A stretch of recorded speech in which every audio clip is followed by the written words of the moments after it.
वो एक ऐसा जंगजू था जिसे आज तक कोई मैदान में शिकस्त न दे सका था। 100 से ज्यादा जंगें लड़ी और हर जंग में फातेह रहे। रूमी सल्तनत कांपती थी उनके नाम से, फारसी लश्कर पसपा होते थे उनके सामने, और मक्का के कुरैश उनकी तलवार को अपनी सबसे बड़ी ताकत समझते थे।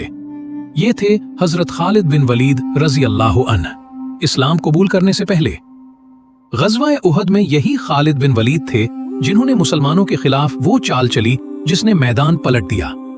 मुसलमान तीरंदाजों ने अपनी जगह छोड़ी, खालिद ने पहाड़ के पीछे से हमला किया और मुसलमानों को भारी नुकसान उठाना पड़ा, मगर अल्लाह का फैसला कुछ और था। कुछ साल बाद 8 हिजरी में हजरत खालिद बिन वलीद रजी अल्लाह अन्ह खुद मदीना आए। खुद रसूलुल्लाह सल्लल्लाहु अलैहि वसल्लम के सामने बैठे और कलमा पढ़ा।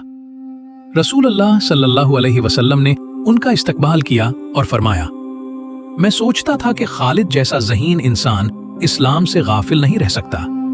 और फिर पहली ही जंग जिसमें हजरत खालिद रजी अल्लाह अन्ह मुसलमानों की तरफ से लड़े, गज़वाए मूता, 3000 मुसलमान, दूसरी तरफ 1 लाख से ज्यादा रूमी फौज। मुसलमानों के 3 सिपह सालार यके बाद दीगरे शहीद हो गए। लश्कर बिखरने के करीब था। तब हजरत खालिद रजी अल्लाह अन्हु ने कमान संभाली। उन्होंने रात के अंधेरे में लश्कर की तरतीब बदली, सुबह नए सिरे से हमला किया। रूमियों को लगा कि कोई नई फौज आ गई है। उनके पांव उखड़ गए।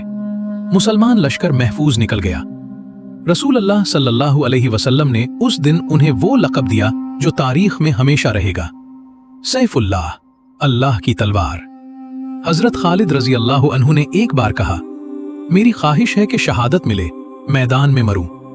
मगर वो बिस्तर पर वफात पाए और रोते हुए कहा, मैंने 100 जंगें लड़ी, मेरे जिस्म पर कोई बालिश्त भर जगह ऐसी नहीं जहां तलवार या नेज़े का निशान न हो, और यहां मैं ऊंट की तरह बिस्तर पर मर रहा हूं। कायरों की आंखें ठंडी हों। ये वो आंसू थे जो सिर्फ वही रो सकता है जिसने पूरी जिंदगी अल्लाह की राह में लड़ने के सिवा कुछ न चाहा।